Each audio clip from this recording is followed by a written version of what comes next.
Story recapped here. Today, I'm going to explain a sci-fi film called Push. Spoilers ahead. Watch out and take care. As a young boy, Nick Gant has been told by his father to help a girl who will give him a flower in the future. His father, who can control things telekinetically, has been on the run from division. The shadowy organization has been set up after World War II to track down humans with extraordinary abilities so that they could use their power for military purposes. His father explains that helping the girl would also help other people like them. As operatives from division arrive at the hotel, his father advises him against making any decisions that can be tracked by watchers, who are capable of seeing the future. Before the team could raid the room, his father shoves him telekinetically to another room to hide him. Henry Carver, who's leading the team, arrives and signals the operatives to go ahead with the raid. Nick hides in another room and watches the assault. Not long after the team enters the hotel room, he hears multiple gunshots and witnesses two operatives, one disguised as a maid, thrown against the wall. Carver emerges from the room, telling his men to bring the body of Nick's father back to their lab. Nick cries in silence for his father as he watches Carver walk away. 10 years later, Carver watches a girl named Kira Hudson as she gets injected with a drug that would boost her powers but could also potentially kill her. Somewhere in the facility, a woman drops a glass marble on the floor as nurses lead her to a room. Soon after the injection, Kira starts having a seizure and ultimately flatlines. When the doctor moves closer to inspect Kira, she suddenly opens her eyes and attacks him. She takes the doctor's security pass and grabs a syringe from the tray before running out of the room. One of the doctors sounds the alarm, causing the doors at the facility to close and lock automatically. As Kira runs toward the exit, the glass marble rolls along the hallway, leading to the door. Before the door could close, the marble jams it, allowing Kira to leave the facility. Carver asks his right-hand man, Victor, to alert all the sniffers, who track down people with the object they once touched. In Hong Kong, Nick wakes up in his apartment practicing his power as a mover to control the dice telekinetically. He then goes to the park, intent on using his superhuman power to cheat on a dice game, but he fails to control the last die. Nick, who now owes $6,000 to the dealer, is beaten up and chased across the park due to the debt he has incurred. When he gets back home, two sniffs from Division wait for him at the apartment to ask him about a girl who had stolen something that belongs to the organization. After learning that Nick has been alone in the apartment for a while, the agents leave him, but they warn him not to bother running because they'll track him down again. Nick starts packing his clothes and grabs his gun, but he soon receives a strange call telling him to open his door and put his weapon down. When he opens it, Cassie, a 13-year-old watcher, barges into the room and heads straight to the refrigerator to take the chicken that she saw in her vision. Cassie then introduces herself and tells Nick that she's there to help him find $6 million. Cassie discloses that she's a second-generation watcher and she can see glimpses of the future. However, she admits that she's not very good with her abilities, and she can get things wrong sometimes. Cassie claims that the money is in a suitcase carried by the girl being hunted down by Division. Nick, however, tells Cassie that he doesn't want to get involved with Division even if the money is real. Despite Nick's reluctance, Cassie is confident that he is going to help one way or another. Cassie contends that terrible things will happen if they don't find the girl in the suitcase. Cassie suddenly gets a vision and tells Nick that there are people after her in the market. As they flee, they come across the gang known as the Pop family. The Pop father asks Nick about the girl on the run from Division, saying his watcher daughter had already seen Nick with her. The Pop daughter points a gun at Cassie, telling her that she already knows how she dies.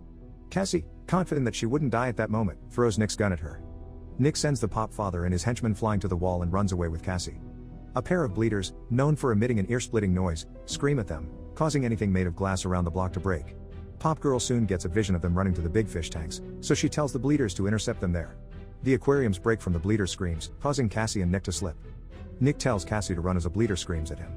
Not long after, Pop girl gets a vision of Nick with Kira and Cassie, but she also sees Kira disappearing when she's on her own. So she points out to her father that they'll lose the girl if they kill Nick. At the pier, Kira wakes up on a boat, not knowing where she is. A man smoking a pipe ignores her as she looks around the boat. Inside the cabin, she sees 4100 and Nick written on a mirror with lipstick, so she takes her lipstick and writes down Nick and learns that the handwriting matches. That night, Cassie looks for Nick with the help of her powers. As she wanders around the city, she learns that Nick is in the care of a stitch named Teresa, who can mend damaged tissue. Teresa heals Nick, saying she's only doing it because she owes Cassie's mother a favor. After Teresa leaves, Cassie gives Nick a lotus. She reveals that Division locked up her mother because they're afraid they can't control her. Cassie shows Nick a drawing of her vision, showing a woman being taken by Division agents. She warns that the agents that visited his apartment earlier will soon capture the girl with the suitcase. As they prepare to leave, Cassie shows him another drawing depicting their dead bodies, telling him that they'll both die in pursuit of the woman. As Cassie had foretold, agents Mac and Holden catch up to Kira on the streets. On their way to the airport, they stop by a cafe to let Kira use the toilet. Inside a bathroom stall, Kira uses her ability as a pusher to inject a false memory into Mac's mind, telling him that he has a brother who Holden killed. Mac furiously exits the toilet and shoots Holden in the back. When he realizes what he's done, he runs back to the bathroom to find Kira. When she emerges, she splashes soap in his eyes and tries running away, but Mac catches her. During the scuffle, Mac pulls out the beads on her bracelet. She scratches the back of his head and beats him with a portable bathroom sign. She finally knocks Mac unconscious with a kick to the head and leaves the toilet with his car keys and gun. While riding the taxi with Cassie, Nick practices his powers by lifting her sketch pad. When he sees a drawing of a cocktail glass, he tells the driver to go to a place called Club B. He notices a round object outside the glass, thinking it's an olive, but Cassie tells him that it's a bead. Nick suggests looking for the bead to see where it takes them.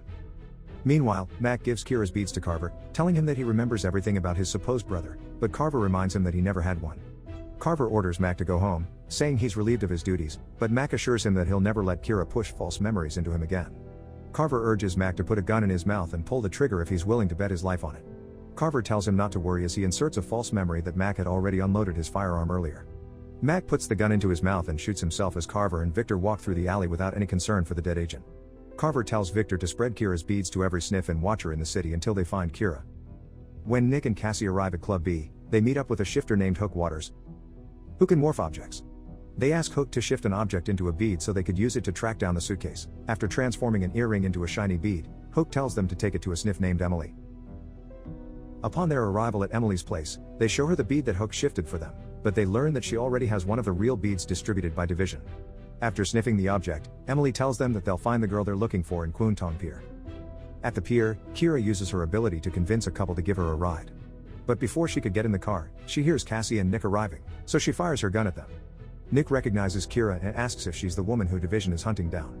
However, Kira is angry at Nick for not searching for her when Division captured her, but Nick thought she left him because she stopped returning his calls. While walking along the streets, Kira stresses that Division is looking for the suitcase, but she doesn't know what's inside it. She discloses that she doesn't remember anything that happened in the past few days. Nick surmised that she had her memories wiped to make it harder for Division to find her. Kira notes that her memories of Nick are still intact. Cassie takes Nick aside to tell him that something has changed in the future because her mother is now with them in her vision of their death. She asks Nick to get rid of Kira because she's making the future worse and she doesn't have the suitcase, but Nick argues that they'll soon find the case with her. Cassie worries that Division will eventually capture Kira and take them along with her, so Nick suggests bringing a shadow to block the sniffers from tracking her down. Later that night, they meet up with a shadow named Pinky Stein, who asks for $10,000 a day for his services. He assures them that sniffs won't be able to track Kira down as long as she's standing within 20 feet of him. The three check into a motel as they wait for Kira to remember the location of the suitcase. When Cassie goes outside to get something to eat, Pinky leaves the room too, sensing that Nick needs to be alone with Kira. Nick lingers around the room until Kira pushes him to make him think that the bathroom is on fire. When he learns that Kira wanted him to go inside, Nick shuts the bathroom door as they begin to make love. Outside the hotel, Pop Girl approaches Cassie to remind her that she knows how Cassie will die. She flips her sketchbook showing her several drawings of a tiger and hints that Cassie can still change her fate by leaving Hong Kong.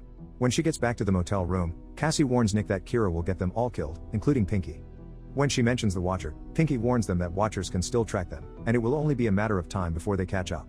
Nick suggests splitting up the group to throw off the people chasing after them. He tells Kira to go with Pinky, promising her that he'll find her soon. Cassie is passed out from drinking alcohol, so they let her sleep, but she soon wakes up from a vision. Later on, Pop Girl and the Bleeders arrive at the room, but no one is there. After sending Kira off with Pinky, Nick asks Emily to track down Carver using the bead she got from Division. Nick finds Carver at a restaurant and telekinetically points a gun at him and Victor as he confronts them. Carver taunts Nick, saying he learned from the numerous watchers he employs that Nick and his friends will die. Carver warns him that Kira will die soon without another injection, and Division is the only place she can get it. As Carver continues to taunt him, Nick's control of the gun starts to get weaker. Victor soon manifests his ability as a mover and wrests control of Nick's gun. Nick swiftly moves the table to pin down Victor to the wall. He then grabs a gun and runs away as Victor shoots him.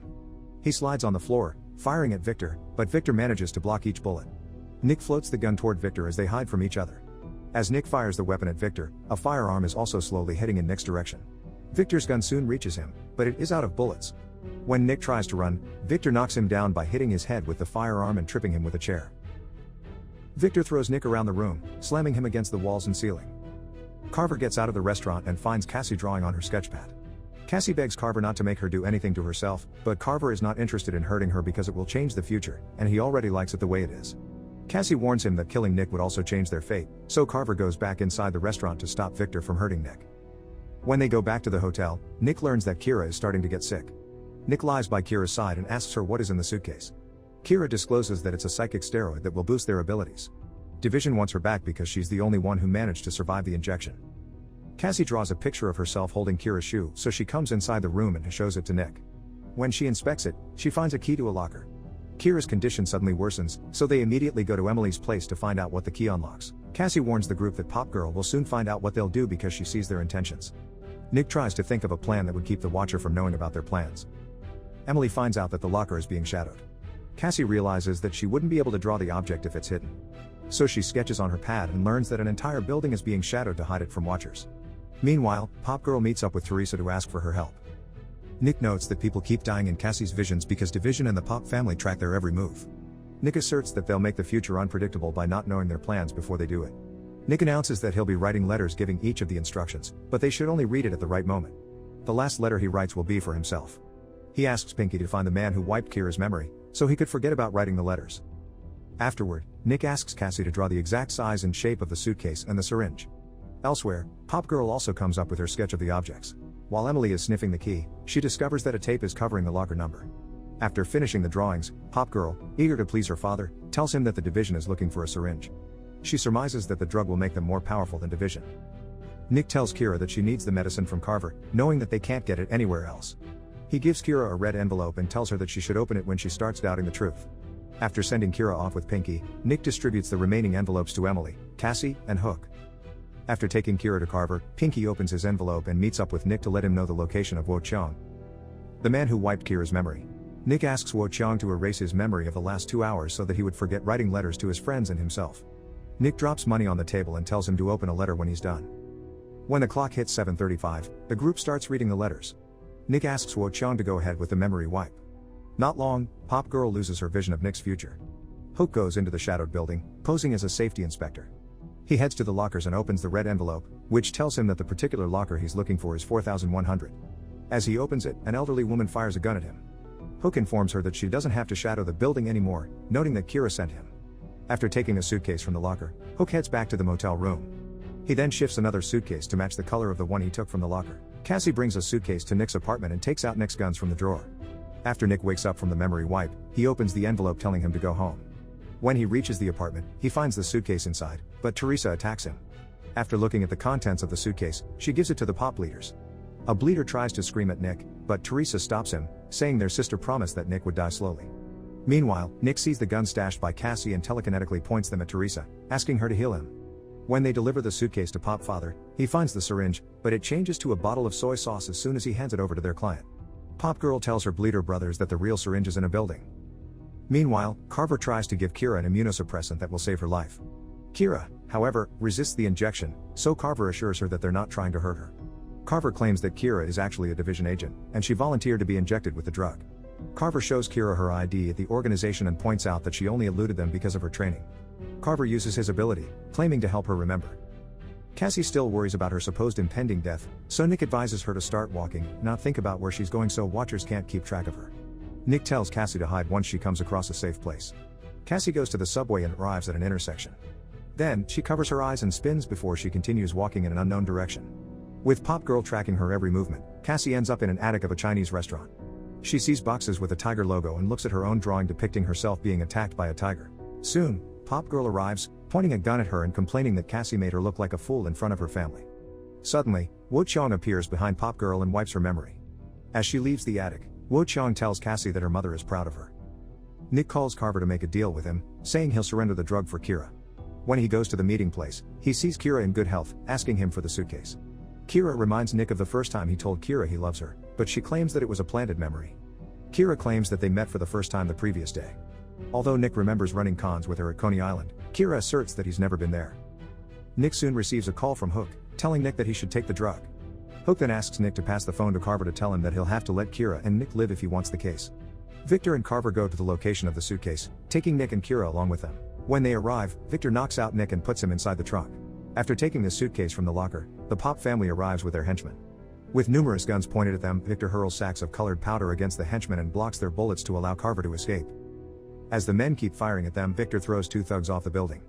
One of the men hits Carver's car, damaging the trunk and allowing Nick to get out. Nick makes his way up to the lockers armed with 2 guns.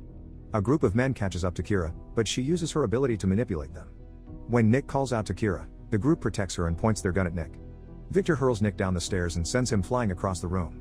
As they engage in hand-to-hand combat, Victor blocks the bullets flying in their direction. They exchange punches until Nick knocks him down. A bleeder arrives and screams at them, so Victor uses a sharp bamboo stick to stab him in the neck. Pop Father, enraged by the death of his son, kills Victor with his sonic scream. As Nick's ears start to bleed, he sends the scaffolding crashing down on Pop Father. Carver notices Kira manipulating a group of men, so he tells her that he's impressed by her abilities under the booster drug. He tells her to march the men off the roof so they could finally leave. Nick, however, stops Kira, telling her that Carver is pushing her. Nick tries to attack Carver, but he blocks the attack and manipulates him into jumping off the building. However, Nick turns around and takes the syringe from Carver. When he sticks the needle into his arm, Carver warns him that it will kill him. Nick injects himself with the substance and starts writhing in pain until he becomes unconscious. After Carver and Kira leave, Cassie arrives at the site and wakes him up. After taking the real suitcase from a bin, she tells Nick that Division will do whatever it takes to keep the drug from getting into the wrong hands. Cassie says she still can't decide whether she'd trade the syringe for her mother. When Nick asks her what was in the syringe that he injected into his veins, Cassie discloses that it's 9 dragon soy sauce. On a plane ride back to Division headquarters, Kira sees the envelope that Nick prepared for her. When she looks at the envelope's content, she sees a photo of herself with Nick at Coney Island, with a note telling Kira to kill Carver. As Carver sleeps, Kira stares at him, instructing him to put the gun in his mouth and pull the trigger. Soon after Carver opens his eyes, he shoots himself. Subscribe to watch more videos like this. Turn on notifications. And leave a like, it really helps the channel out. Thank you for watching.